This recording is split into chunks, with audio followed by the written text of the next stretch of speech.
Boa tarde, aqui é o professor Francisco José de Almeida. Vou apresentar um exemplo de freios de atrito usando a planilha que a gente desenvolveu. Então, para eu olhar a planilha, aqui todos os dados que eu vou digitar, os dados de entrada do meu problema. Aqui tem um resumo do dimensionamento, as verificações. E aqui, se você quiser, com mais detalhe, todas as contas que a planilha faz. As verificações, então, temperatura atingida, pressão no material de atrito, vida do material de atrito e dados no comando. Bom, muito bem. Então, vamos fazer um exercício aqui. Vou definir que essa massa que está rodando, girando. Poderia não ser, poderia ser translação. A massa eu tenho que conhecer. 2.000 quilos. Ele já mostrou para mim quantas toneladas que é, grande coisa. Eu vou admitir que eu tenho um freio só freando essa massa toda, então 100% da massa vai ser freada nesse freio. Como é um movimento de rotação, eu não tenho velocidade, ele está desconsiderando já. O raio de giração dessa massa, eu vou admitir que é meio metro. Poderia passar a informação em milímetro, tudo bem. E a rotação dessa massa, antes de começar a frenagem, é 600 RPM. Bom, a rotação no eixo do freio, eu vou colocar o freio no eixo do motor. Quanto maior a rotação, melhor a dissipação de calor. Então, eu sempre coloco o freio no eixo de maior rotação. Desculpa, essa massa, a rotação então aqui em RPM. A rotação do eixo 1200 RPM. O tempo de atrito eu vou admitir 2 segundos, um tempo razoável. Ele já calculou para mim o momento de aceleração. Eu vou admitir que durante a frenagem o meu motor está desconectado, portanto eu não preciso da potência do motor, porque vai estar desconectado. Ele já calculou o momento de atrito, já calculou a energia de atrito para mim. Número de engates por hora, eu vou admitir 6 engates por hora. São todos dados que eu levanto junto com o meu cliente, com o usuário do equipamento. Ele já calculou a potência de atrito, 2,19 cavalos. Muito bem, temperatura ambiente, vou admitir 25 graus Celsius. Eu não preciso avisar a translação, porque o sistema é estacionário. E a vida desejada, o meu cliente quer que dure 1.500 horas. Muito bem. Esses são os dados de entrada que eu pego com o meu cliente, Função da aplicação. Bom, continuando. O espessor desgastável, então eu tenho de 1 a 2,5 cm, já foi apresentado isso na teoria. Eu vou escolher 1 centímetro de espessor desgastável. O meu comando, eu vou admitir, só trabalhamos com comando mecânico, disciplina de máquinas, sistemas mecânicos só, vou admitir um comando por pedal. Pode ser manual, não há problema nenhum, vou escolher por pedal.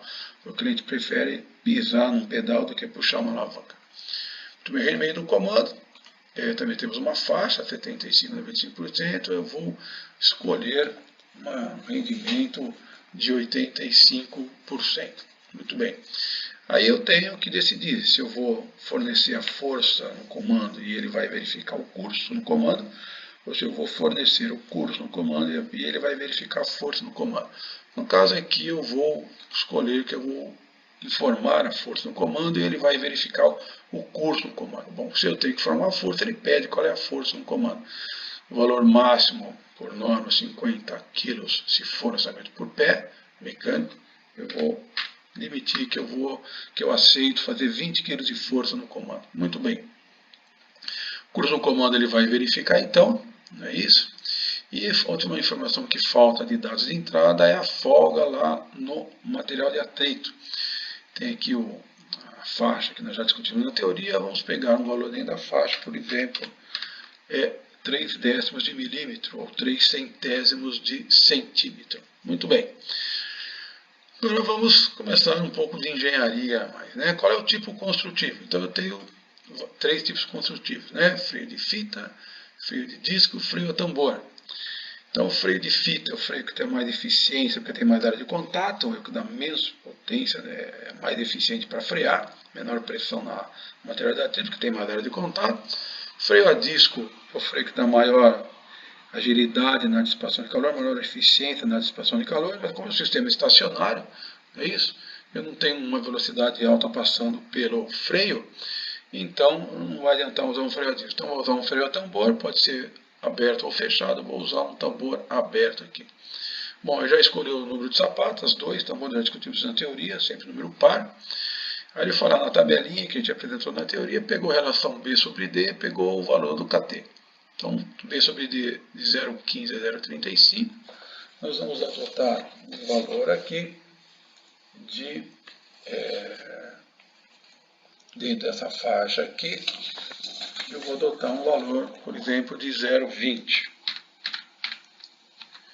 E a relação KT, vou usar 0,55. É lógico que eu estou pegando valores aqui dentro das faixas, então está em ordem, mas eu teria que, na prática, pensar um pouco mais nesses valores, nessa folga, nessa força, não é isso?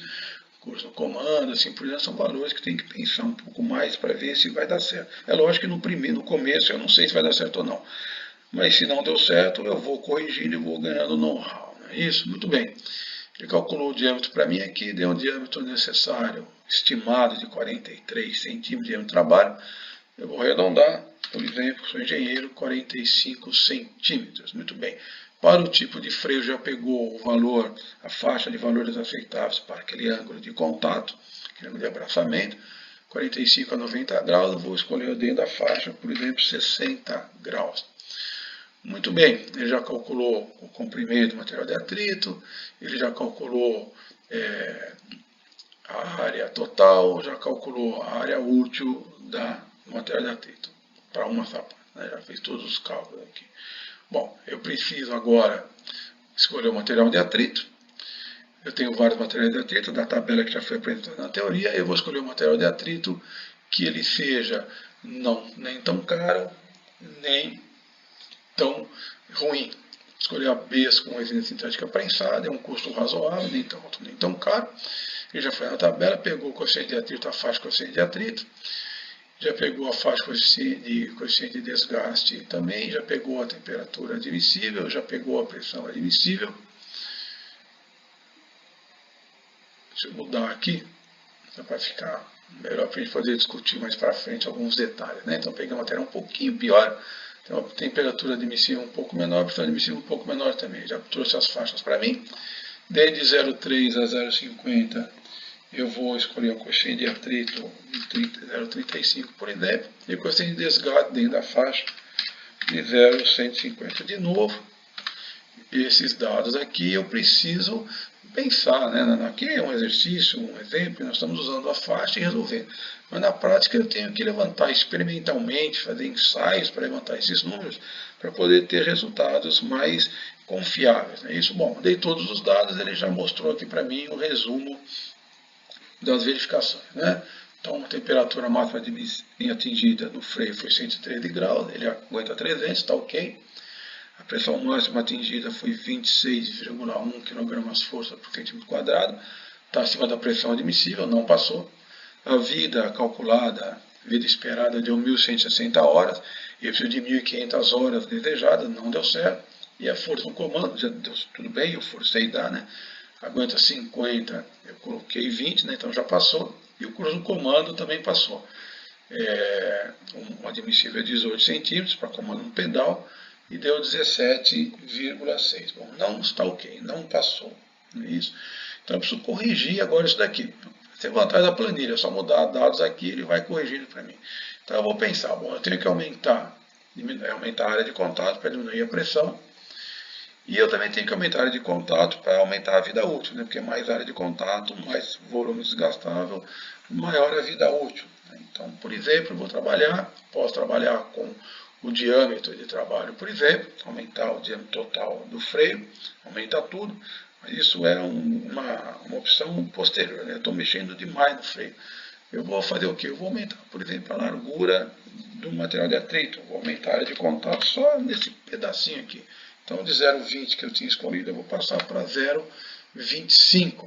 E vou olhar aqui as minhas verificações. E está tudo resolvido agora lá.